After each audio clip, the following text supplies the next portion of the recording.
One mic, one speaker. It is Sunday. Welcome to the Sunday installment of the Eugene Poetry Slam at the Oregon Country Fair. Thank you so much for coming to share this morning with us, this morning. It only counts as morning and fair time.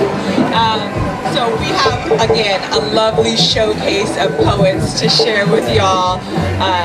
And I'm just going to introduce them one by one as it's their time to come up. Our showcase today represents the Eugene Poetry Slam, which is an ongoing event in the community 9 months out of the year. So this is not only an opportunity for us to share with you, but also to invite you. And we start again in October, open forum. So if you not only love to hear the spoken word, but want to play the other role as well, there is a space for you to do that. And I'll be talking more about that as we go along, but EugenePoetrySlam.org if you're just here for a second. So the slam is all about voice and about listening. My voice is the most often retrieved item from my personal lost and found box. My voice likes to talk and rhyme because I'm always trying to seduce reason into a steamy tryst. My voice is a survivalist that knows how to rub two ideas together to make a spark. My voice isn't afraid of the dark, but it needs to bring things to light. My voice wants to fight for what's right like a pen-wielding superhero, able to unspeak injustice in a single bound. My voice wants to sound like X-ray vision, make transparent our human condition. My voice wants to wash everyone's feet with rainwater from an unpolluted sky. My eyes often cry, but my voice stays best buddies with laughter. So even after hope gets shattered, when my foundation is covered in hurt, my voice is a shameless flirt that will try to charm fate with all her might, because in the middle of the soul's longest, darkest night, 1,000 pictures aren't worth even one good word. So my voice says, please open up your chest and let your voice be heard. When you speak, I will listen. Whether you show up ready to rage on stage or come crawling, vulnerable and scared, honey, I am prepared. I will hold you, enfold you in my willingness. Let my ears become the puddles that your tears trickle into. I will offer you compassion, every cold star. My hand, I will work to understand. I will listen. So thank you so much for listening today. The gift of your attention is the greatest gift you can give, and we're just going to create this. It's Sunday. We'll just be soft and sweet together and build a magnificent ice cream-like Sunday with cherries on top. This guy is Rainbow Sprinkles. Please welcome our first poet, Isaac Paris, to the stage. Oh, and I've got to say, Isaac does something that no one else I know does. So he is not only a poet, but also a comedian, a storyteller, and an illustrator. And so, you're going to wish all poems had visual effects, but only this one will. Hi, how are you? Happy Sunday, happy fair. Let's start things off with a prayer. This is called the Anthropic Principle Lullaby. Do you guys know what the Anthropic Principle is? It asks, why are we here? Why are things the way they are? They happen to be the way they are so that we can ask why we are here. The anthropic means like human. So the universe exists in such a way that happens to allow life and happens to allow intelligent life to exist. And that is the anthropic principle. Thank you to the stars, every single one. Thank you to the ozone layer for shielding us from the sun. Thank you to gravity for keeping our oxygen here. Thank the magnetic poles and the magnetosphere. Thank you to the sea moss for giving us the oil. Thank you to the mycelium and the bacteria for the rich soil. Any fans of mycelium here? Thank you to the giants whose shoulders we get to step on. Thank you to the muons, the gluons, the leptons. Thank you to the dinosaurs for giving us a turn. Thank you to long-term potentiation for the power to learn. Thank you to the forces, the electromagnetic, the strong and the weak. Thank you to our vocal cords for letting us speak. Thank the supernova for the heavy elements. Thank you to time for allowing separate events. you, the trees, for that oxygen. Oh, that's the bee's knees. I love it. I breathe it. It fills my lungs. It's with me every single time that I'm having fun. I just want to thank the universe. Mucho gracias. Arigato gozaimasu. Kamsamnida pakaspasiba. Asante sana. It's like an amazing in-tuniverse, this universe. And let's thank Zeus while we're at it. He deserves some recognition. Thank you to Buddha, every single incarnation. Thank you to Jesus, because he inherited quite a mess. Thank you to Shiva and Vishnu for keeping things fresh. Hinduism joke for you. Thank the collective consciousness for keeping things real. And thank our emotions for the power to feel. You can run the race, it don't matter the distance, as long as you believe one person can make a difference. Before you go to bed, thank yourself, and don't take yourself for granted, because you have power. Thank you.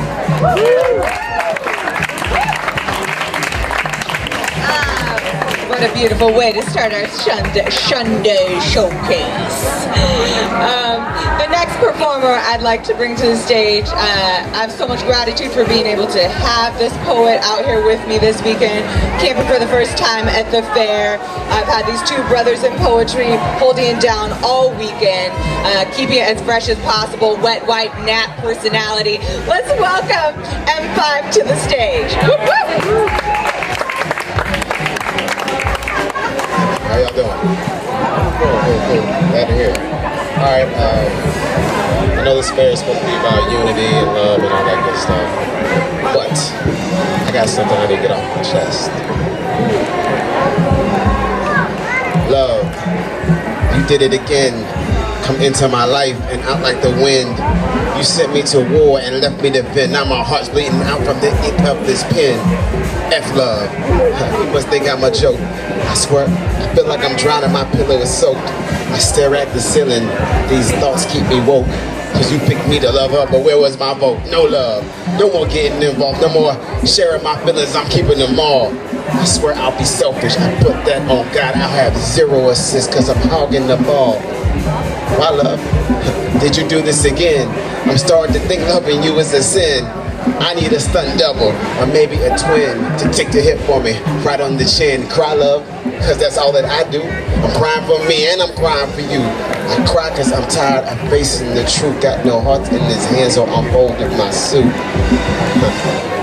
And I'm tired, love, so I'm switching up my pace. I'm always jumping the gun, got disqualified from your race, so you win, love, and I sit here defeated. You proved your point, highlight the joint, and accept the fact I can't beat it, so I'll join, love.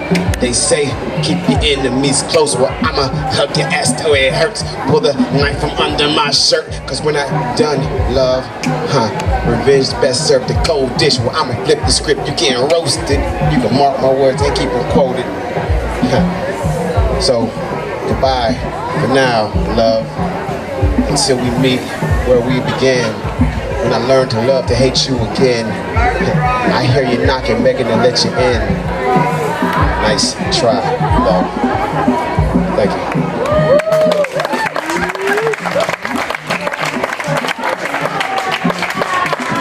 Poets take challenging feelings and they make them beautiful.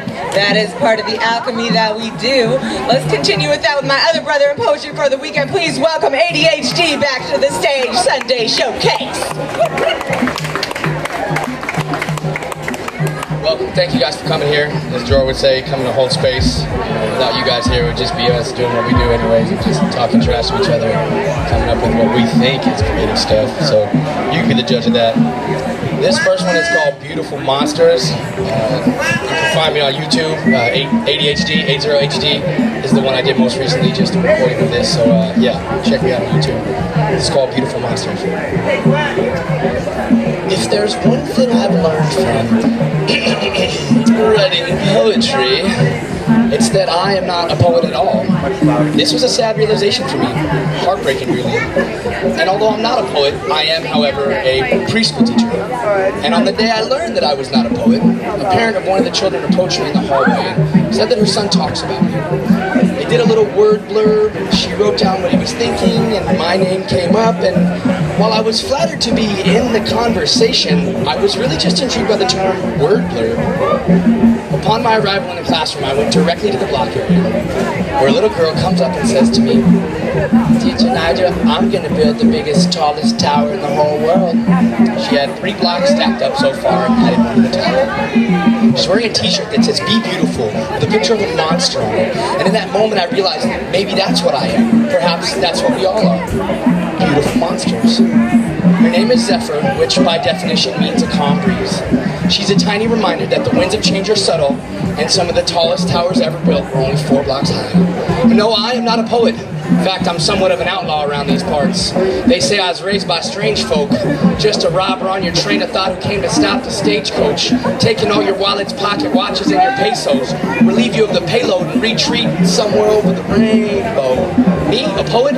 No way, Jose, or probably Pedro. The day I learned that I was not a poet was unlike any other. It was the day after I witnessed a Shane Koizan performance. Now that guy's a poet, and a great man. And here I am with the best laid plans of estranged ranch hands. See, I want to be like Macklemore, but I don't know my own strength, so I just keep asking, what about the rabbits, George? No, I'm not a poet, more of a song and dance man from the past, or rather, master builder of the Sistine Chapel, who owes Shane Koizan a crisp green apple for teaching me that it's okay to be broken.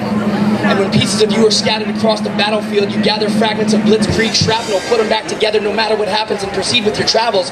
Because if there's one thing I've learned from writing poetry, it's that we're all just beautiful monsters trying to build the biggest, tallest towers in the whole world.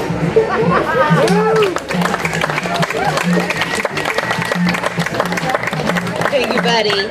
We're all, it's been such a fun crew because we are all quite childlike. So, and deal with our problems in that manner. I don't know what to do about that. I'm gonna make up some imaginary scenarios and say them out my mouth hole.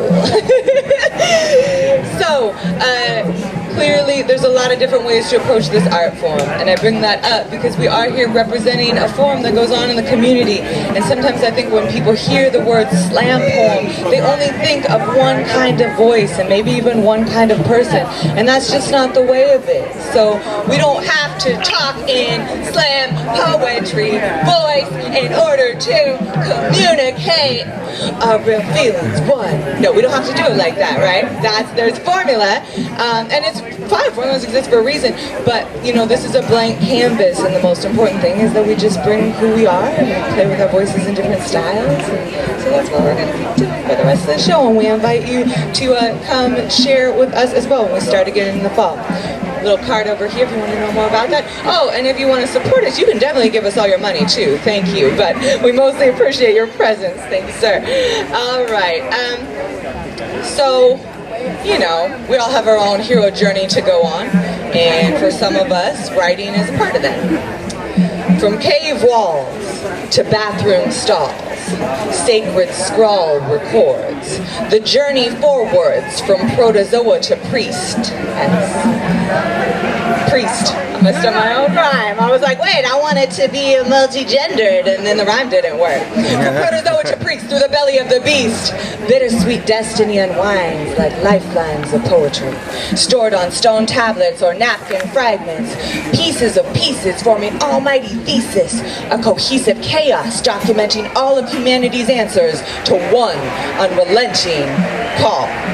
The call we all hear, unless fear of our own greatness desecrates us, recreates us in its image. Can you truly imagine a nation of individual souls pulled by pure inspiration? Like, are people free from dungeons and distractions? Dangerous dragons, so many voices encouraging choices of sabotage and self-subtraction. The doubt and the obstacle that will try to cloud your way. All the muddled messages telling you you're not okay. Manipulated media used to confuse and frighten. I see so many fearful earfuls tighten their grip on masses of idle Americans watching American Idol, dutifully dialing in their decisions. The call becomes a scream. What holds sway in the realm of your dreams? What life themes emerge and urge you insistently. Inner quests, outer tests, unspoken requests of brave ancestors come before us, whose echoes implore us to climb sublime mountains and reclaim the sacred and profane as one and the same, because we are some vain, disgusting beep-beepers. And we are as God, goddess, atoms of the ancient world blossom in our flesh. A fresh beginning without ending. Blending, remixing, quickening, thickening ties, the river of lives, mystics, teachers, parents, poets, preachers, artists, revolutionary saints. We come humbly to replace the heroes of old. Their blood is our blood, eternally told, the same story unfolds. Thus every hero stumbles, staggers, ego swaggers, too close to the flame, forgets their true name and must blunder asunder, travel to personal hell down under, standing tall when the veils fall. Call heeded, soil seeded, teardrops needed to feed it, cried from fertilized. Who knew what grew in the wake of your greatest mistake could become the sun that warms you, the power that informs you of the power you possess, regardless of supposed failure, success. There are no meaningless gifts. There are no meaningless gifts. From petroglyphs to text messages, vestiges of life passage remain symbolically framed in our imperfect writings, and thus we go, onward striding, and thus we go, onward striding. Cheers. Oh, my name is JORAH. I never tell you my name. I always introduce everybody. So my name is JORAH LAFLEUR. I'm the host and administrator of the Eugene Poetry Slam, and yeah, I want to hear you if you need to be heard. That is our purpose and function as an event series. And today we get to hear these wonderful poets representing the slam. So let's bring our friend Isaac Paris back up to do just that. Thank you, Isaac.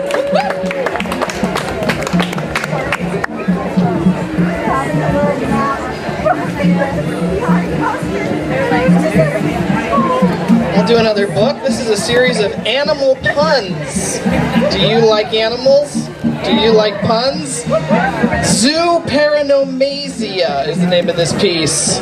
A collection of anthropomorphic, bountiful, cacophonous, defiant, elephantine, ferocious, gamey, hirsute, iridescent, juvenile, Kipling-esque, lemurine, macropine, needless, octopine puns. How do you make an octopus laugh? 10 tickles ought to do it. Why don't deep sea fish date? There's too much pressure. The cuttlefish, the jellyfish, the crawfish, and the starfish are outside protesting. They got signs that say, "We are not fish." Some lazy biologist named us, they were like, the most successful animal in the ocean's the fish, they must all be fish. If we named animals like that on land, like say, imagine there was like a mermaid biologist who was exploring the land and didn't know. They'd name the giraffe the long-necked rat, the tiger the striped rat, the squirrel the climbing rat. Platypus would be the duck-billed rat, and the naked mole rat, he could just keep the name he's already got.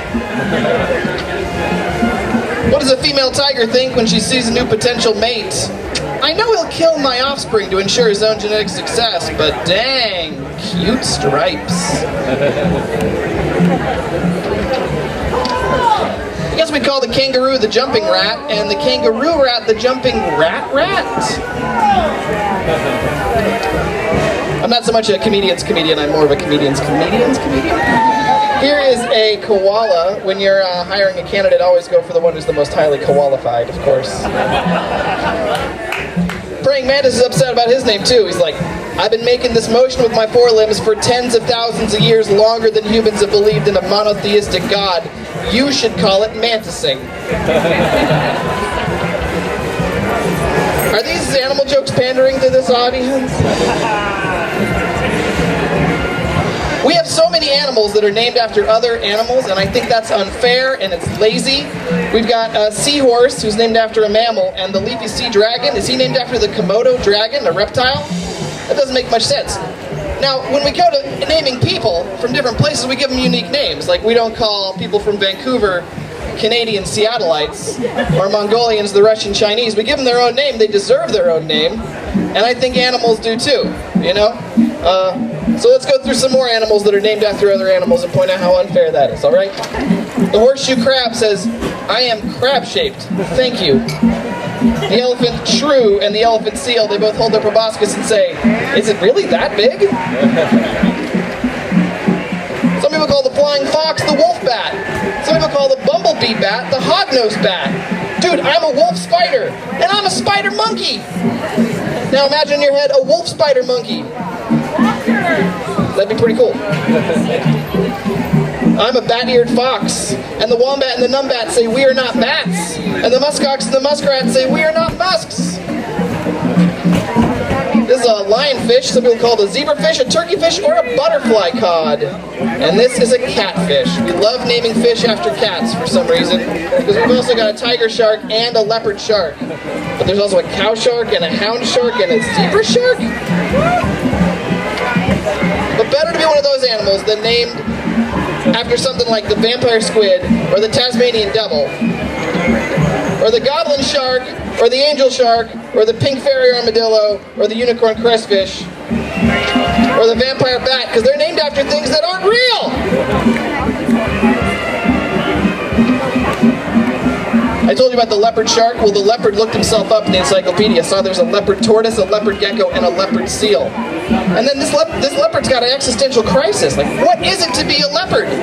There's surely more non-leopard leopard things out there than there are leopards remaining in this world, but that's not fair. There's a centipede and a millipede. There's an antlion and a camel spider and a monkey slug and a titmouse, and neither of those are the things that they're named after. Like, you'd think an antlion would be either a kind of a lion or a kind of an ant, but no, it's neither.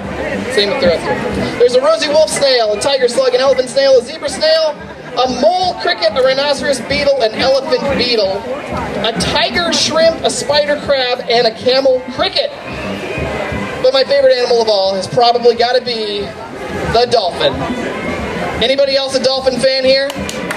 Now these animals, they are so incredible, they are inspiring, they are beautiful, they are playful, they are flirtatious, they give each other nicknames, and some old white bald guy, Alexander Hamilton, thought that the national animal for America should be the bald eagle, thinking maybe, you know, me and the bald eagle got something in common. We're bald and we look down on others from above and we eat carrion.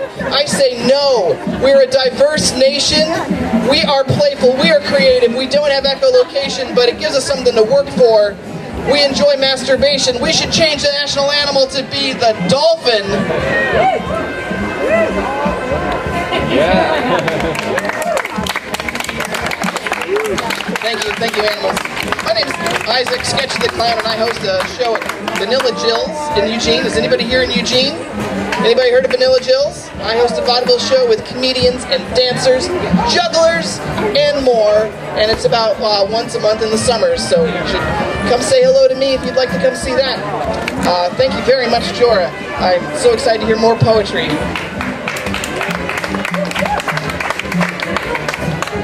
Vanilla Jill's also has ice cream made out of things that even if you can't drink cow milk, they'll still give you ice cream, which I find to be miraculously exciting.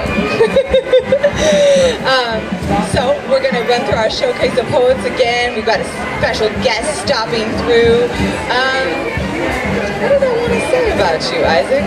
What else? We'll come back to it. We're all in it together. It's Sunday. Welcome to those of you who are just joining us. This is the Eugene Poetry Showcase Sunday installment. And we've got poets all the way till 1:30. We're just going to keep running through it. So thank you for being here, sharing all this time of meaning and connection with us. We are part of Spoken Word Camp, which is such a neat part of the fair to kind of exchange the spoken word in a bunch of different formats. We like the poetic way. It helps us be more accurate if we don't have to speak in a straightforward manner. So let's keep winding some words this way. To my west, that's probably inaccurate. Let's welcome M5 back to the stage. Woo woo! Thank you, JORAH. And yeah, I like speaking in riddles, so poetry gives me a habit for that. Well, this one actually is about my time in the service. And I think this is when I really first started writing, was after coming out and actually kind of processing all the time I spent in the military. Hey, boyfriend, how's it going? PTSD. It's a wild statement. I hate it. But now, I'm connected to these people and we're not related. You see, we don't always share the same New York music playlist, but we share the Army's birthday, so happy belated. Any bets out there? Cheers to a new year. I'm so glad that you made it. See, this one right here is for you. I hope you celebrate. I hope all your dreams come true. I hope you're out there chasing whatever makes you happy, keeps you elevated. Because I'm not sure if I'm one of the lucky ones, even though I made it back, because I still know the real reason we were in Iraq. All that I remember is that the sky was black, bombs blowing up on a Tuesday, we're under attack, and the train as well, we was quick to react, but I was shaking in my boots, nerves barely intact. For weapons at the ready to clap on anything that moves, kill them dead in their tracks. Night in and night out, I think they fucking figured this out. I know they're plotting to kill us. I think they mapped out our route. It's when D got hit with 3 IDs, they pulled him off a mission. And at the same time, my mom had surgery, but it never got mentioned until Red Cross sent a message. Now focusing on home has got me constantly stressing. I need some R&R, some rest and reflection, but I got knocked out at the bar when I got hit with depression. You see, at the bottom of this bottle is a valuable lesson. See, I had 0 DUIs and I'm counting my blessings because I was waiting for the day police had gotten me bested. But I always made it home though, never arrested. Now, I'm not saying this to brag, I'm just not sugarcoating truth. I had to numb the pain with alcohol, some comfort, 100 proof. But when I'm renting out that Beamer and lit down the roof, shit, I felt like Clark Kent stepping out of the booth. And hell yeah, we hit the club. We tore it down, blew off the roof, and I was balling like never before. My bank account was incredible, but my bank account, it didn't match my soul. It didn't close the gap. It didn't fill the hole. Because I knew 1 year later we'd be right back up in this hellhole. But hey, we had to do what we had to do. Now I'm back with the facts, giving it back to you. Now, I don't want to go back to Iraq, and the way my wish came true was this was part 1, Afghanistan's part 2. Thank you.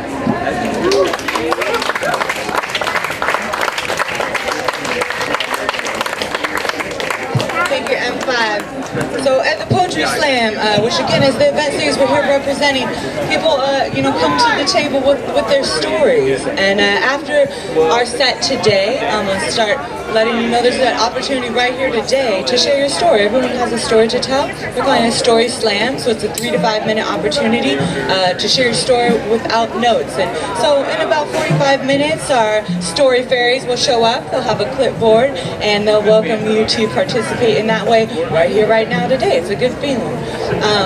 I want to welcome ADHB back to the stage, and before I do, I want to say, something we do at Poetry Slam, which isn't necessarily the culture of all shows, is that one of the ways we interact is like, if you're really feeling something in a poem, and you want to show the poet that you're feeling it, you're just like, oh, that was a good line, but clearly you don't want to be like, yay, or interrupt too much. Everyone's so respectful, but you can give a little snap, and that's kind of a good feeling. If you're like, and you literally are kind of like, oh snap, that was a good line. So you'll notice I might be doing that in the corner. Some of us are doing that.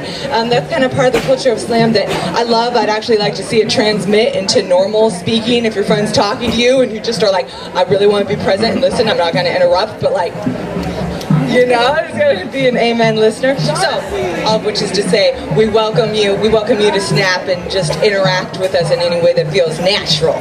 Don't hold back. I mean, you're good. Like in country fair, wait, caveat. Let's welcome ADHD back to the stage. Thank you, wonderful. Thank you very much.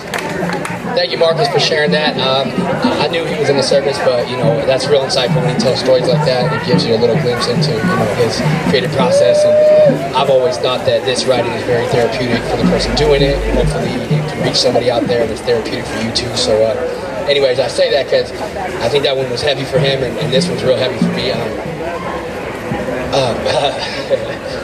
I'm a stepdad, and it's pretty cool, but it's really challenging, and that's what this is about. This is called Superhero. Ex-husbands are suspect, but stepdads are awesome. Stepdads are like superheroes. I keep telling my partner I need a cape, but she won't make me one. That's okay, I can still fly. I can fly to soccer practice, I can fly to 4th grade musicals, I can fly to middle school dances, land on runways paved with precious youth, carrying precious cargo, encouraging the passengers to enjoy the ride. It'll all be over in a matter of precious moments. The girl is 13. We have a lot in common. She's a writer, gifted, likes mythology, but I don't have the heart to tell her not to fly too close to the sun. The boy's a little younger, also just like me. Energetic, spaz, with a heart of gold. He likes video games. Sometimes I'm the bad guy. I tell him, I don't care if your dad lets you play Call of Duty. You're only 10 years old and that shit's violent, yo. Okay, I don't really tell him that. I'm not supposed to cuss out, guys. But his mom does, without the expletives. And I support her, because the only Call of Duty I've ever known is stepping up to help a single mother become a double mother. Half of my childhood was spent on the other side of this equation. My mom married a man that I've never called stepdad, and is nothing like a superhero. But he helps me out every day. When it comes to important decisions regarding the children, I think about what he would do and do the opposite. It's working out pretty well so far. You know, it's ironic that the same ingredients necessary to bake poetic food for thought can be useful when attempting to cook up a successful parenting scheme. First, you're gonna need heart. People like to feel good or sad. Sometimes sad is good. Then you're gonna need a sense of humor. It's funny when you become an adult, and you'll know when it happens, because they'll ask you for things you've never had before, but you do now, and you'll give it to them. You'll give it all to them. Then you're gonna need closure after a passionate disagreement. Tupac had a song called I Ain't Mad At Ya, and I think he put it best when he said, I ain't mad at ya. First of all, you're gonna need heart, and I know that sounds corny, but being a stepdad's corny. The ex-husband in question once saw me walking and talking to myself and videotaped me. Now, I wasn't drinking during this time of my life, so I wasn't drunk, and I don't do drugs, so I wasn't high. I guess it might have looked kind of weird. You know what? It wasn't weird. I had poems to recite. I had lyrics to learn. I had songs to sing. I'm like a bleeping superhero. So divorce, say what you will, but she's got heart. Superstar soccer mom with a clean laundry smile. Spin cycle, dryer sheet, music on dial. Split custody, every other week we get the kids. Part-time family, man, what a life it is.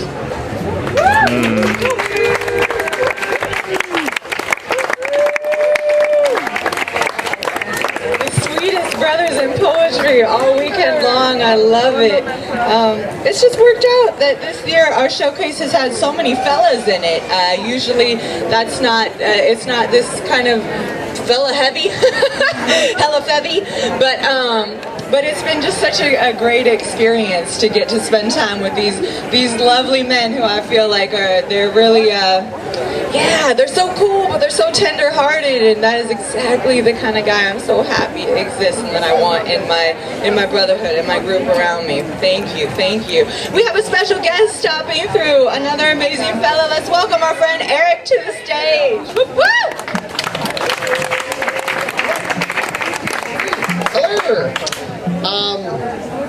Hello. So I am a part of a group that's called the Dead Parrot Society. We are a group of poets that get together and we kill those parrots on our shoulder that are telling us we're not good enough. So we're taking those out and we're writing poetry to kind of reinforce the power within ourselves. We're going to be performing this upcoming Friday at the Studio Without Walls, which is happening in downtown Eugene. So stop by. There's like 8 to 10 artists that are going to be taking over the space, making art right there on the spot. So come give us a prompt and tell us what to write. So I say that because this poem was written with the Dead Parrot Society with a prompt that they gave us. So it's called Love Song to the Thunderstorm.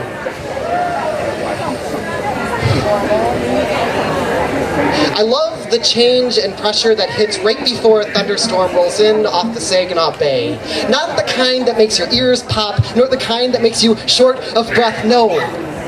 The kind that makes your skin tingle, that awakens a foggy head and inspires a deep sigh. That's how you make me feel. Looking from the seawall, I see you, powerful in the distance, darkening the 3 p.m. sky until only your replenishing rainfall textures the space between cloud and land. You Let me know you are coming by adding a charge to the air that crawls across my skin, through my hair, and ignites my heart. My pulse is suddenly back on track, in time with the dogs rolling in mud and cats hiding under porches. You align me. You blow across the water, your words stirring green waves topped with gray whiskers, a sea of jolly old men waking to say hello, their slumber long gone, only you raise them at your will. They offer themselves to you, tripping over one another for a moment in your grace, as I do here on this seawall every time. The seagulls cry in jealousy at the power of your approach and the straightening of my spine. They know you come only for me. As they retreat into the forest and hide their heads, you whisper to me. Your breath flying across the beach, ruffling my shirt as it flaps in the wind, my flag of surrender, a truce that I am prepared for whatever may come. You. A flash of light rips across the sky. In the distance, I count.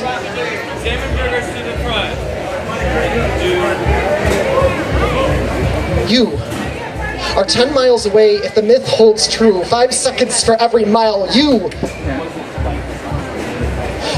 are 5 miles away. I become anxious. You are 2 miles away. I hold my breath. You are here. Welcome. I have awaited you for some time. I beg. Thank you.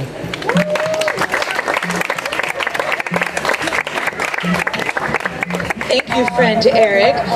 Eric has been rocking with us at the Eugene Poetry Slam for the first time this last season. It's really wonderful to make new friends in the way that we do with the Poetry Slam, because usually it takes years maybe to share some of the intimate details of our lives or to get really vulnerable with each other. And instead, we reverse order it and we're like, I'm just going to get on stage and tell you some of the deepest secrets about who I am. And then we'll be like, oh, hi, what's your name? So it's a really cool way to get to know each other. It breaks down a lot of barriers really quickly. It's a beautiful forum. So I'll share a poem with you. Just since I feel like I don't know how to say, but I'm holding down some of the female element today, as well as just doing my job. So this is a piece. It has the title of a Pablo Neruda poem. Any Pablo Neruda fans in the? Right. So he wrote a poem called Cuerpo de Mujer, Body of a Woman, and in our, the way that we generally exist as a society, I feel like women have been so objectified in so many different ways that I actually find even within myself as a woman who is attracted to women, that it's like, how do you do that properly and respectfully? And, so it's an interesting and complicated thing. And so, of course, you write poems about it. Cuerpo de mujer, body of a woman. When I speak of you, my tongue curves to swerve around the mounds of sound that define your breathing. I am compelled to surround your heaving intellect with stories that reflect the glory of your mysteries. Cuerpo de mujer, body of a woman. When I think of you, I am drawn beyond known borders into hidden caverns and crevices, cunningly kept, but continually enticing, like riding on cave walls, beckoning the fall, seeking kind hands to unlock sacred doors. How I long to explore your deep secrets. Cuerpo de mujer, body of a woman. When I watch you, my gaze strays to the lazy sway of your stride, like treetops inside warm breeze, skirt across knees, silken petals pulsing playful under softest spring rain. Mujer del mundo, whole world whispers your name. For when you dance, it entrances like the movement of tides, mesmerized by the waves, by the ebb of your thighs, by the flow of your hair as your flesh shivers rhythm. Last words on earth, girl, to you I will give them. Oh, mujer, how I wonder if I were your muse and you were mine. What visions might we find between the soft lips of our eyelids? What within the body of a woman?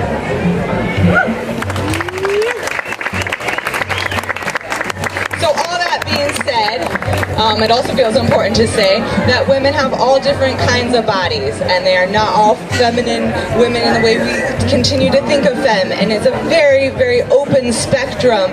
And so as much as that poem is a truth for me and my own experience, I don't want to speak for anyone else's experience, and I really want to acknowledge that spectrum, and very much that your body parts do not define your womananity. You define who you are. So yeah, caveat there. That's a different poem. Anyhow, excellent. So let's see. We had another special guest who was going to drop in. Neil, are you here? No, he went to get some water. Okay. Let's start our rotation over again. Let's bring M5 back to the stage. How about that? You ready to do that? All right. Oh, Isaac. I'm sorry. I forgot the order. Poets aren't always the best at math. Right? I just gotta think. Rainbow first. Reading Rainbow. Isaac Paris, everyone. Woo woo! Thank you. This is my newest book. It's Bible jokes, so content warning, religion. And if I say anything that hurts your feelings or you disagree with, just bask in the glory of knowledge that I am wrong. That's what Maria Bamford says. All right. It's time for some absolute, blessed, candid, dutiful, earnest, forthright, godly, honest, inspired, just, kindly, legitimate, meek, naive, obligatory, peasant, quiescent, reverential Bible jokes. Nah, let's skip those and just do some abhorrent, bacchanal, capricious, depraved, edgy, frivolous, galling, hurtful, insensitive, janky, kinky, licentious, malicious, naughty, obstinate, perverse, queer, ruinous, stubborn, tenacious, unrepentant, secular, humanist jokes instead. And I think I should change costumes for this too. Oh, that's this up. There we go. Alright, so let's start with, did Adam and Eve have belly buttons? No, myths don't have belly buttons, neither does the Easter Bunny. Does anyone really believe in transubstantiation? Some polls suggest 87% of Catholics don't believe in it, and maybe the others thought it was a sin to lie on a pole. There are some people out there who are putting up some genuine, kind billboards, and I appreciate that. There's one that says good works in non-mysterious ways, but every time I drive down to Pisgah, I see a big sign that says Saturday is the true Lord's Day, changed by the Antichrist to void his mark. And I'd like to replace that with a sign that says whatever day you want to go to your special myth building is okay by me. I feel really sorry for the little old lady who doesn't have a lot of money but puts a little bit in the tip jar, hoping maybe this will buy some food for some poor people, or maybe this will buy some crayons for some kids to color, I don't know, Noah's Ark coloring book, and then they go and spend $60,000 on a billboard like that. All right, will sinners go to hell? No, you can't go somewhere that doesn't exist. This is, of course, Gary Larson and Hieronymus Bosch. I think all of us have some idea of hell based on those two visionaries. How did Methuselah live 969 years? He didn't. He probably just lived like 70, and that was considered a long-ass time back then. It upsets me when someone says, when I'm mourning, that God just needed another angel up in heaven. Because I know God has an infinite angel production machine up there. He didn't have to take my friend. And if you respected my beliefs, you would have said Cthulhu just needed more minions in Rylea. Or maybe Odin just needed more warriors in Asgard to battle the ice giants. Depends, I switch. That's Zeus. I don't really have a joke for him, I forget. It's been a while since I did this book. Okay, another thing that upsets me is these televangelists on TV who tell us, send us your money and your money will be increased. Send us some seed money and your wealth will come flowing back to you. These jerks like Eddie Long, Kenneth Copeland, Creflo Dollar, Jerry Falwell, and Joel Scott Osteen. And for some reason they don't have to pay taxes on that income because they are a church. And I think they're just selling a fantasy, and it's unfair that the people who make Dungeons & Dragons do have to pay taxes on their income. Can I get a whoop whoop on that? Yeah. My son is so jaded, and he even says, "That's a good joke, Dad." Outside of a pornography store, there's a sign that says, "Addicted to porn, Jesus came to set captives free." I'd like to replace that with a sign that says, "Addicted to judging others, try not going to church." Now, are there any psychological effects that can explain religion? Well, one of them is confirmation bias, and I have this picture of me erasing clouds in the sky. This is a game my mom taught me.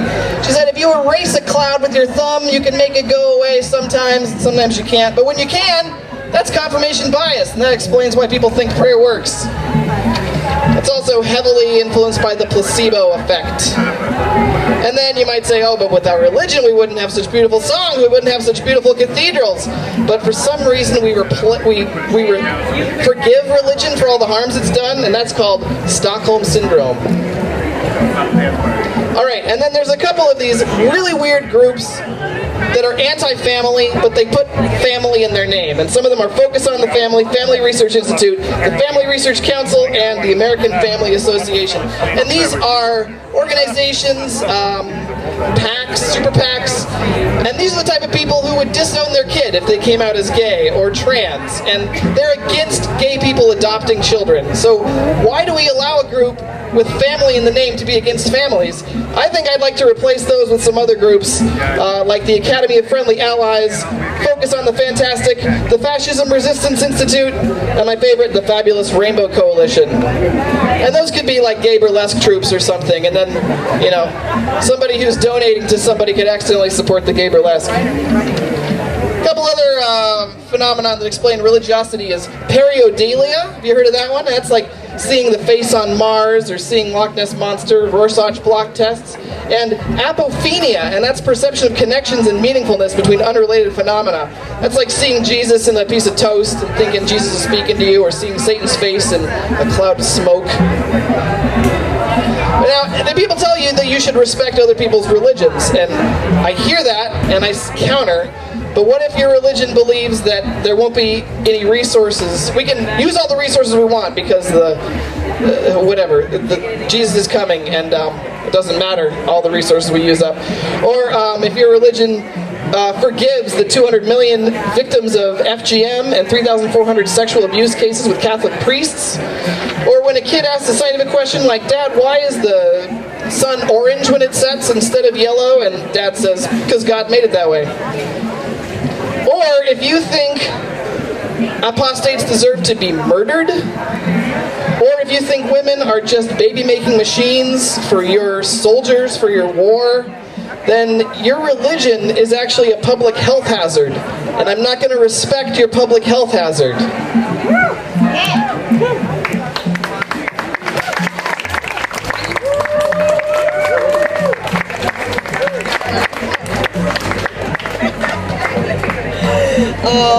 I feel like that and the country fair were just two sides of an Oreo that were clearly always gonna go together. I remember the year I saw the person who used to dress up as a nun, and I remember seeing her singing Tupac and making all kinds of secular humanist jokes dressed as a nun, and I thought, only here. But fortunately, you can see Isaac elsewhere, like at Vanilla Jills. All right, I'm gonna bring our friend 88. Nope, they both have numbers and letters in their name, and this is it's so much poet math. Let's welcome M5 back to the stage. Thank you, folks. Whoop, whoop. I like that, poet math. All right, actually said I'm M5. Not to be confused with ADHD. All right, and we also have cards over there with the Eugene Slam as well as contact information for us as well. If you're interested in keeping up track with us. And speaking of Bible jokes, Eve. I ran into this girl named Eve, and I wrote a song about her.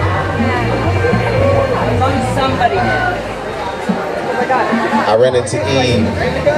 I bit the apple. I know it's forbidden, but have visions of me pressing up against her warm skin. I don't want her to leave. Cast my ride into her ocean, leave my heart on my sleeve. See, curiosity has got me open to the galaxies, cause you're bright like a star. You take me to Mars in a fantasy. Forget who we are, no weapons are barred. It's insanity. If love was a war, I'm fighting for more. It takes the man in me to make a comeback, even the score. Cause possibilities that you'll be different from the last, but anxiety has got me thinking it's a trap. You attracted me, looking for treasures on the map of your anatomy. The arrows point me to the crack of your divinity, cause we're building a bond. You take me beyond into infinity, cause I'm feeling withdrawn from this planet I'm on. You left your scent on me. But to be kind, straight from the line, your vibrant energies are rising me up. I can't get enough, cause your garden is green, greener than I've ever seen. From your roots to your leaves, in the middle of spring, your flowers blossoming, and full of birds and bees. If I get lost in her forest, don't come looking for me. Nah, don't come looking for me. But if you're looking for me, I'm washed up on her beach, nearly drowning at sea. I feel the bite of her breeze, and her waves hit my feet. Her sunshine is freeing, yeah, and I want to be free. I read it to Eve. Thank you.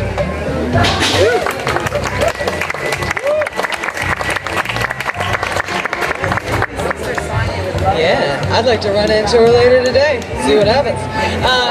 So where's the other part of my equation, my brotherly love equation for the weekend? ADHD, are you back around here? Okay. It's time for the pop quiz. I bet you're gonna get at least 80%. ADHD, everybody. Whoop, whoop. So I walk around nervously, like just reciting stuff over and over again.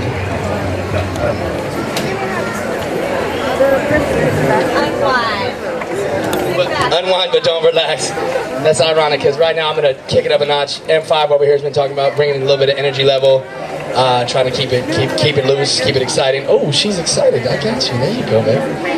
This is, I copied, I think it's Nat King Cole, Straighten Up and Fly Right. Straighten up, cool down, daddy, don't you blow your top. Anyways, this is a little ditty about an airplane, but it's really like about a relationship and behaving and just it's just fun. It's fun for me. I hope it's fun for you too. It's called Fly Low. Fly low, don't disturb the batter. Fly low, completely off the grid.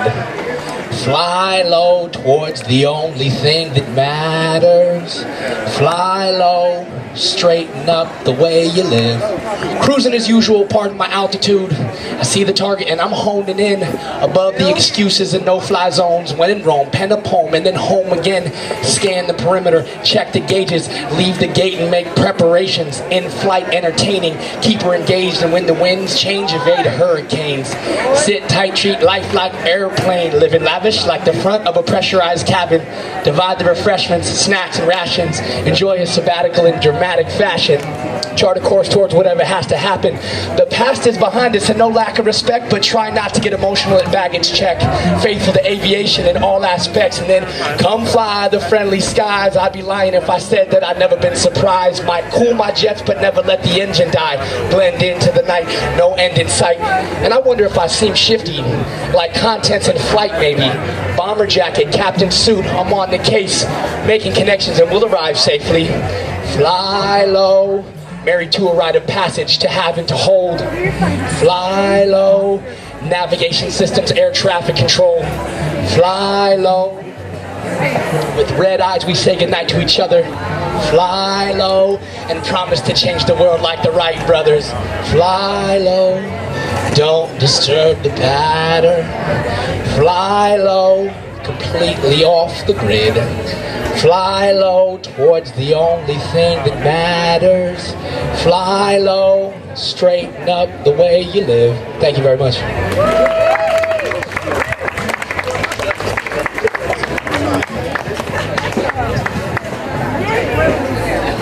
Giving it tight.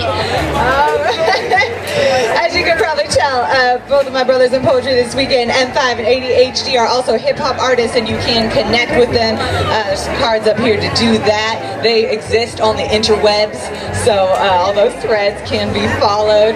So let's welcome our friend. We've got two special guests to welcome. We're going to welcome our friend Eric back up, and then we've got a surprise guest. So yeah, Eric, everybody, Dead Parrot Society. So I just want to do just a quick content warning for this one before I go into it. It deals with topics of depression, for anyone who needs to know that. This is called Good Sand. There's a sweet spot when walking on the beach toward the ocean's edge where the sand is firm enough to hold your weight, where there is just enough water to bind together the granules of past lives and hold your life securely above the ground. Standing on this beach, I ask myself, are the granules of sand in my life strong enough to hold me from going 6 feet under? Because honestly, most days feel like the start of my walk. The soft sand near the parking lot is seductive to the eye, but damn treacherous to the ankles. Every step is like climbing Mount Jefferson. My heels sink deep into the soft cushion, and the pads of my feet slip as I try desperately not to get sand in my boots. I feel like I'm running, but I'm actually barely moving. Like when I wake up and my brain thinks of getting ready, imagines myself sprinting around the house, showering, making coffee, eating breakfast, petting the dogs, packing my bag, and strolling out the door. I'm sprinting in my mind, motivated by the sheer energy of life. But really, in spite of my best creativity, I'm still under the covers, trying to cry, to just get it out and move on. But that seductive sand sucks me in and I feel stuck. When I do get up, I walk too close to the water's edge. I think the ground is solid until I stand for a moment, meditating in the sound of the waves. Just 30 seconds too long and I get trapped in a gelatinous sinkhole, the sand slowly shifting beneath my feet until I'm ankle deep and stuck. Stand for too long and I'll sink to my hips as high tide rolls in, water covering my eyes as I remember how it felt to breathe the fresh ocean air. My last memory crossing my mind as my lungs fill with seaweed and shrimp. Like when I'm riding the bus and I zone out, staring at the passing houses until I realize I'm 3 stops past where I meant to get off, and I question whether it is worth it to walk or just ride the bus loop back home, and by the time I have finished naming the dilemma, I am 5 stops past my house, and I sit in my chair where I wish to cry, but I hold it together in public because we men don't show emotion where I'm from. We suck it down until we're wading through a pool of you're not good enough and man up, filling our lungs with nothing, because we're in a vacuum of our own making. There's only about 30 feet of good sand on the beach at any time.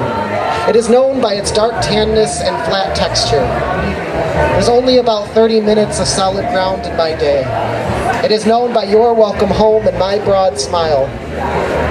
May I find my good sand, and you, and myself, and this world, before the tide comes in and swallows me for good. Thank you. Clearly, you know, we come to this forum, and there's a lot of joy, there's a lot of pain, there's a lot of heaviness, there's a lot we all need to get off our chests, and also we have to, you know, shadows mean light. We were talking about that earlier today. It's a lyric from one of our good friends, shadows mean light. So this is a poem about it's about gratitude, written for an event called The Nature of Gratitude, which happens once a year that I participate in here in Eugene. The theme was refuge, and it'll come through. I think I know it, but we'll see. Just in case. Did I see Allie come in? Shout out to Allie. Okay. The cashier hands me my change and I say, thank you. Stranger holds open the door and I say, oh, thank you. Waiter brings the food and I say, thank you. How many times a day? Thank you. And how often more reflexive than reflective? Pause. I was granted the opportunity to live alone for the first time in my life after becoming abruptly divorced. I redecorated the bedroom, made it more purple, made it more mine. I painted the words thank you in giant gold-rimmed letters on the wall to remind myself royal, and fortunate. When a gift comes packaged in loss, only grateful hands know how to unwrap it. But the paint on my wall has long since dried, become sometimes unseen because always seen. I wake some days preoccupied with stories, take my freedom breath for granted. Pause. There was a place where thank you lives, beyond polite conversation, beyond profound conversation, beyond my altar wall, a place of need, when the weight of the world sits like landfill on my chest, when I am walking around with palms like Macbeth, feeling that there is no water clean enough left to cleanse the blood from my hands, when I understand my participation in this planet, containing every nightmare-scape of pain, and it becomes hard to refrain from despair, being aware that in this very moment, someone else equally precious is experiencing the trauma of no clean water, no food, the trauma of disaster, the trauma of no shelter, the trauma of rape, the trauma of violence, the trauma of war, the trauma of no justice, the trauma of fear and fear and fear. Well, right now I stand safely here in this amazing place about my day going. Knowing this is a far cry from living it, but a reason to cry nonetheless. When I am feeling uselessly depressed, undressed to the fiber and found wanting, because the enormity of this world's pain, I could feel it, but I can't heal it when it's too much, like no breath. I take refuge in gratitude. In gratitude, I do not deny or ignore. I simply become small enough to taste my water properly, know the miracle of its purity, its consistency, the way it still comes out the tap every time. And I hear the poet Mary Oliver tell me again, it is a serious thing just to be alive on this fresh morning in this broken world. In gratitude, I am less broken and more mourning. Good morning, moon. Good morning, sun, hiding the moon. And soon, when I am small enough, there comes a budding branchless, an invitation so wide I can only step inside by becoming bigger and bigger still. Sky big, canyon big, prairie big, mountain big, but it still isn't big enough. Even my giant eyes can't open wide enough when I see how finally the leaves are falling or sprouting, how everything is falling or sprouting, until I want only to become a midwife to every new moment, welcoming the innocent potential of never before, become a priestess presiding over the passage of every moment, farewelling the aching sweetness of never again, when the intense poignancy of being alive rushes in on me with such force that I can't even absorb it properly. When trying to take in the beauty before me is like trying to drink from a raging waterfall, I take refuge in gratitude. I take refuge in gratitude because there is no way I could ever say thank you enough times. So I pause and allow a held moment of being grateful to hold me the way the sun holds the full great moon on the darkest of nights.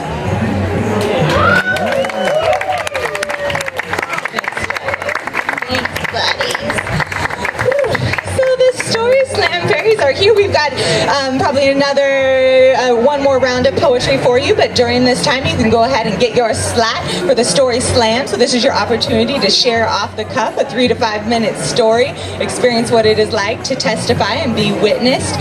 But we're going to keep the poetry going until that time. So let's see, let's welcome our friend Isaac back to the stage. You got another one for us? Oh, and I love the new outfit. I'm glad you kept that one.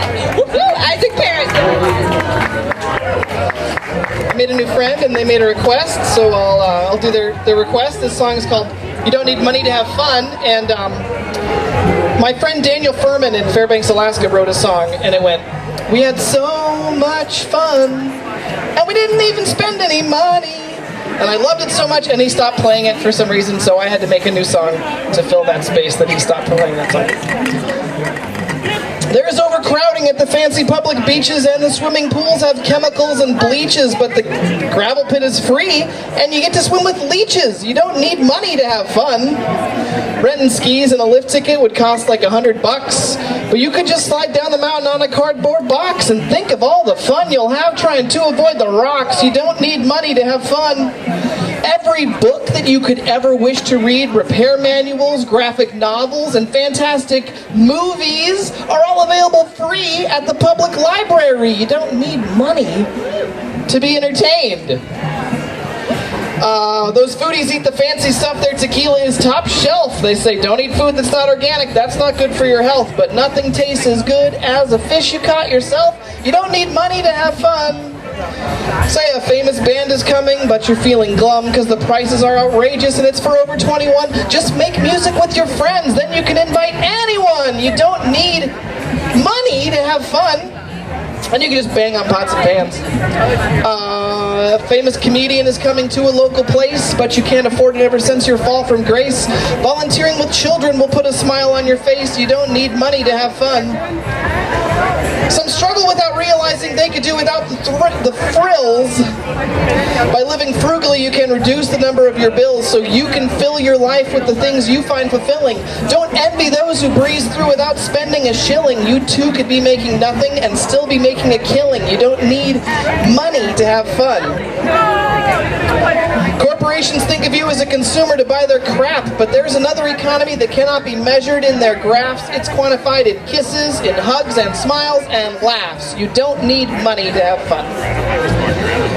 Thank you very much, and of course spend your money on the vendors here at Oregon Country Fair, because they had to bring all this food out for you, ice, they're keeping the meat safe, they're doing so much here for you guys. Thank you. It's such a delight to share my words on the stage with such talented people.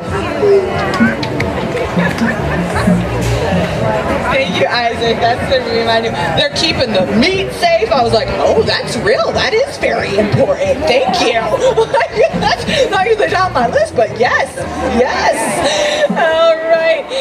So let's bring our friend M5 back up here at least one more time. At least one more time.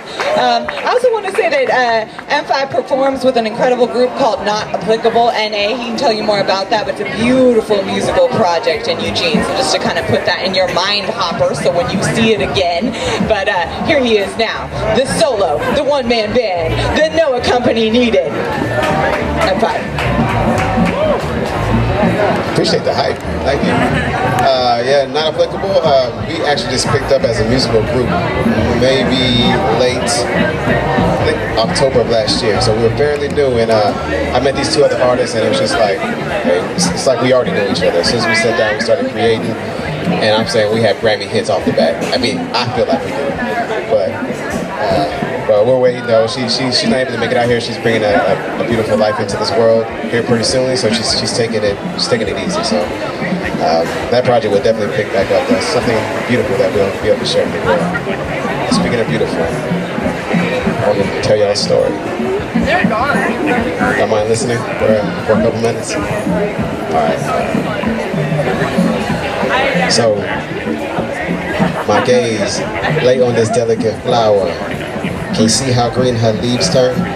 The fall had nearly beat her. The spring has somehow freed her. She stands tall as a tower. Yeah, and her berries are so much sweeter. Her scars go dirt deep, but she found a crack in the concrete, and she pushed right through it. Well, damn it, I knew it.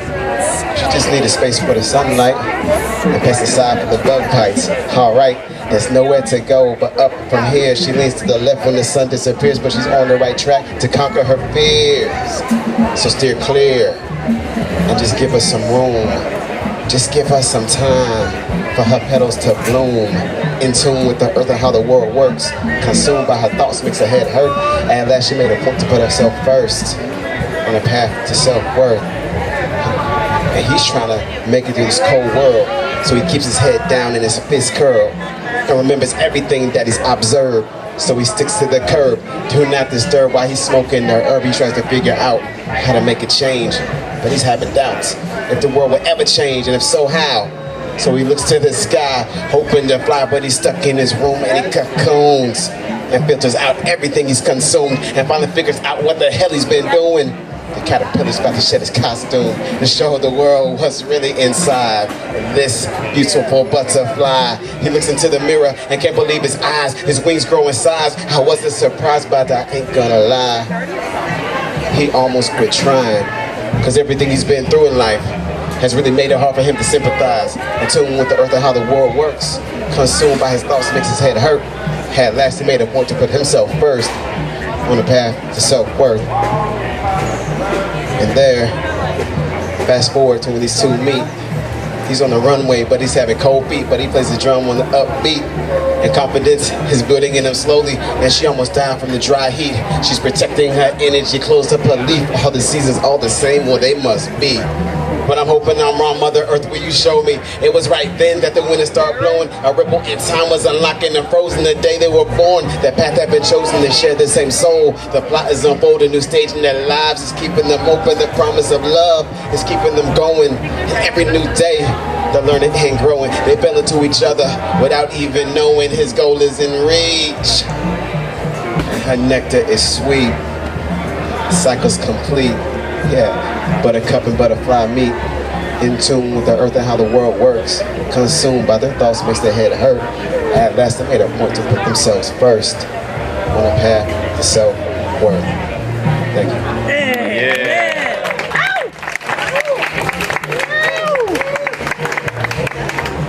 If you're a peach tree, be a peach tree. Don't try to be an apple or a pear. If you're a peach tree, be a peach tree, especially at the Oregon Country Fair. On the path to self-worth, do you? Beautiful. So, let's see. 2 thoughts. 1 and 5, find him there, pick up his card. I also have a card, and I have exactly 1 chapbook left for sale. I'm a terrible self-promoter, but that's just a way for us to connect. That exists. We get to hear just a couple more poems before we turn it over to the story slam. So let's welcome our friend ADHD, Nigel Burch, back to the stage. Whoop, whoop. Once again, thank you guys for being here. This is amazing. Thank you for holding space and sharing this experience with us. This poem is just, it's about hands. So that's all I'm gonna tell you for now. I achieve clarity through manual dexterity as she tickles my spine. You know who gives 2 thumbs up to back rubs? This guy. I pinky promise to never point the blame in your direction. Give a stiff middle finger to doubt and insecurity. And I'll spend all of Johnny's cash to buy you a ring of fire. Because you're mine, I'll walk the line. Think outside the box and brandish fancy hand jive like a pantomime. First time I ever heard a poem, it was about hands. Hands are for holding, snapping, clapping, high fives, and peace signs. You can play a game with your hands like rock, paper, scissor. Everyone knows it. Paper covers rock. Rock smashes scissor. And scissor cuts through patience, worn paper thin. I stayed sharp and you waited. I guess that means I win. Seriously, I can count on 1 hand words of wisdom I've come to live by. Rule number 1, never go to bed angry or get upset if your partner's got mad skills. Number 2, smile big or don't smile at all. That's what I always say. Number 3, there's no reason to keep score if you're on the same team. Number 4, hold on tight for the ride of your life and I'll lift you up if ever you feel like you're not tall enough. Number 5, sometimes you have to start over. But even with a fist balled up, it's all love. I'll fight the tears, but when they come, shower you with a waterfall of hugs. The disposition similar to the midday sun. Gentle touches, sweet caress, make an early bird never leave the nest, and a night owl won't sleep unless he's got a reason to dream. But Mariposa, how am I supposed to believe that you can fly when I hid you deep beneath my subconsciousness just before I shut my eyes? Found you on a road less traveled by, and the trail is divine. It's gonna get bumpy. My love language is Braille, and sometimes it's okay to be blind. Hindsight's 20/20, and monkey business doesn't have opposable thumbs. When things get bananas, we can look back and see how far we've come. I came to peel back the fake and reveal the true. From the moment my foot makes a deal with my shoe. Lift a finger, lend a hand whenever possible. Hopeless romantic, let us pray for the implausible. Home is where the heart is and art is displayed. I got green lights all the way, truly unstoppable. A picture's worth 1,000 words, but finger paintings are far more valuable. Right hand to God, I promise to reach for the stars and love you to the moon and back. She writes love letters on my hands, 60 words per minute, nervous habit, she's had it since college. I'm computer illiterate, but I gotta hand it to you, kid. You're just my type.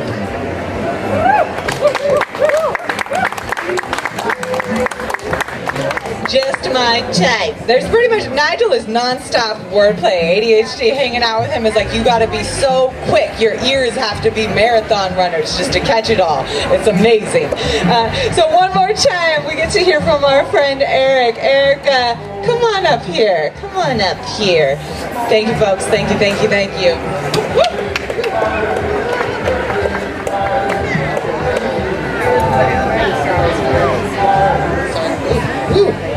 Sure. I was having a hard time choosing which one to share, so I'm doing this one. It's in front of me. This is a very new poem. It's my first time ever reading it. It's called Salted Butter. I think I want to say I'm sorry, though I'm not sure what for. The sky above us has always seemed to spin faster than we were prepared for. The constellations churned like the butter, too thick and too sweet for our sensitive palates. We never built up our tolerance for sugar, so everything has always tasted bitter. Maybe I did something wrong, or maybe it was you, but the ocean stopped sending the sure sound of waves to our shore years ago. The stagnant water has made it difficult for fish to swim and caused all the sediment and jellyfish to sink to the sea floor. The waste is piling up like the moments of silence we've endured over sweet potatoes and pork chops. There's now a haze in the water. Foggy. Like the road was as our spirits hung in the air on the ride, you gave me no choice but to break your heart because it was too firm to bend and too sure to mold. When my words hit, they chipped away pieces essential to form, and you collapsed under the pressure of feeding tradition, or Jesus, or maybe just ego. Can I say I'm sorry if maybe I don't mean it? If maybe I am happy?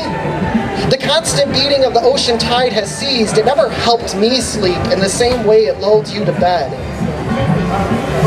Let the sediment fall. Let the questions and comments and arguments and sorrow that go unspoken pile up until an island forms in this vast sea, allowing the words to surface, allowing us to finally hear one another, to finally speak, to finally say, God, I love you. I accept you. I see you. Let's stand on all that has gone unsaid and breathe fresh ocean air, the salt bringing balance to the sweet butter at our table. Let's see one another with dry eyes and open hearts, full plates and mashed potatoes. Let's feast on the newfound appreciation for churned cream and still waters. Thank you.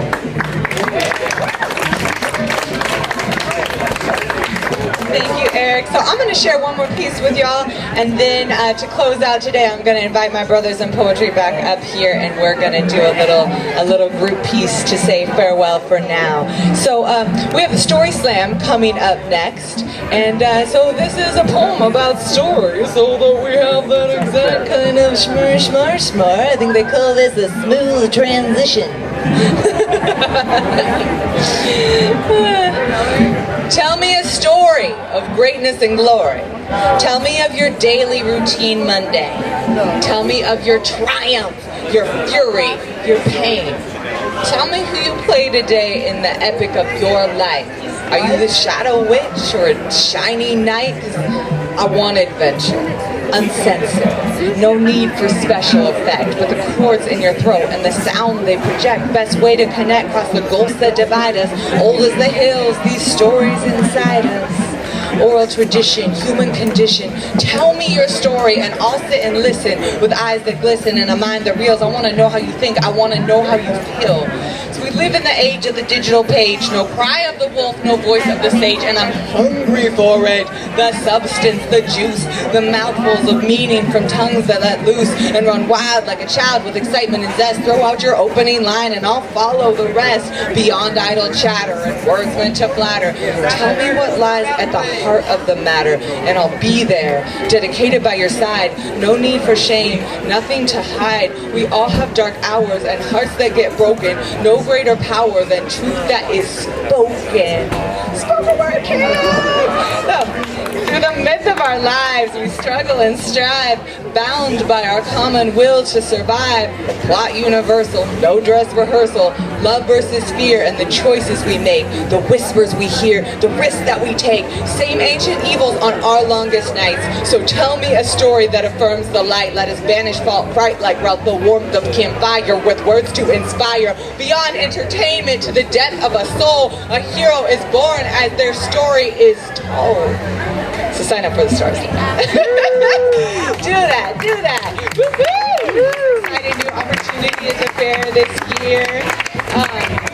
It's been so wonderful to be here and share with you all, especially really appreciate those of you who have been with us from the beginning of the set. Not that there's anything wrong with wandering in, but I know you've really made a big choice in your day, a big chunk of time. It's nice to see this family again.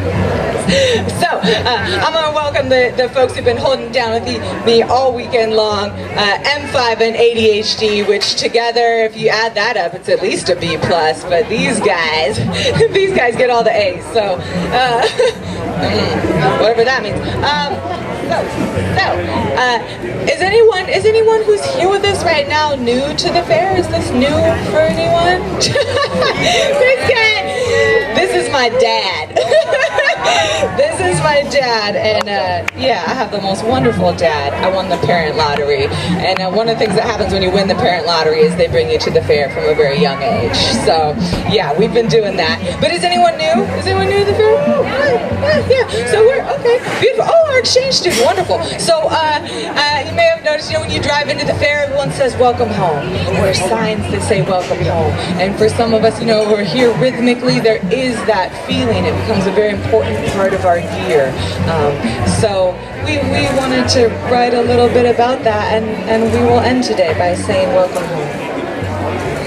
Beneath dragons' eyes and kaleidoscope skies, the seekers, they all come for the wisdoms and the fun. The old, the young and old. Hold on, let's start over. We kind of just wrote this, so like let's pretend that didn't happen. Let's first draft over again, right? This is the live creativity element. This is our group poem. Okay, that was like everyone practicing all together. Now pretend there's a curtain, and then I'm gonna come back out again like I super know what I'm doing, and we didn't talk. We didn't have this talk. What's up? What's up, Dusty? Hey, what's up? How you doing? Good, how are you?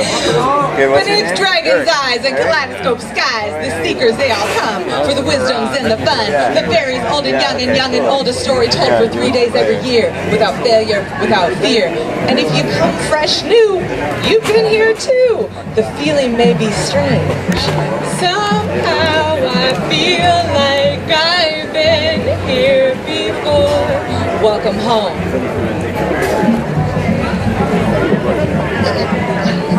There we go. See, she said welcome home, but what does that mean to me? What does it mean to be free? I guess I was sitting here to see, and the things that I'm seeing is kind of hard to conceive. I mean, the costumes, the unity, community, the nudity. I mean, it's challenging everything I know, but get culture shocked, culture blown. And music is everywhere I go. I ain't never seen nothing like this before. And it took me about half a day just to make it through the stage, just to tell you to your face, welcome home, enjoy your stay. Somehow I've been before.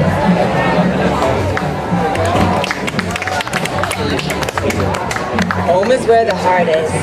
Home is where the art gives meaning to the struggle that we juggle with the ease.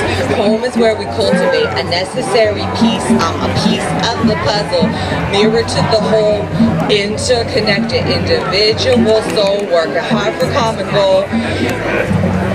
It's time to heed the call. Let's suffering for all. Hear requests, do my best through the triumph and the fall. And finally, it always leads back where it began. Home is where you have to finally understand. Somehow I feel like I've been here before. Every time I leave home, I fear I might not make it back until I'm an old guy. But here I have it. I made a map. A poem is where the art is. A poem is where the heart is, and art is displayed. In this case, it's a party, a giant soiree. Eyes focused, honing in on a wide open display, getting loose, feeling comfortable in your own skin, like a Sharpay. A new path to discover, the route is well known, where a childlike sense of wonder is proud to be grown. In touch with the call of the wild, don't involve the cell phone, lose your mind, find yourself, welcome home. Somehow I feel like I've been here before, welcome home. Thank you so much for spending your time here today with us at the Eugene Poetry Showcase. This is our last show of the day, so it's particularly sweet and special. But if you'd like to connect with the Eugene Poetry Slam out in the larger community, eugenepoetryslam.org. I've got last year's flyer here that will give you all the info. I have one chapbook left. Marcus has cards. You can come connect with us. We love that. We also deeply appreciate your donations. We try to keep our event very available, so we always keep our door incredibly low and we don't turn people away. So we really appreciate that. And we're so excited to turn it over to the Story Slam. They still have room for y'all to sign up, 3 to 5 minute story. I'll just go ahead, I'll stop doing their job for them. I'm going to turn it over to these. Okay, I'm going to keep doing their job for them. So, 3 to 5 minute story without notes. Really special opportunity for us to hear each other. Yay, spoken word camp.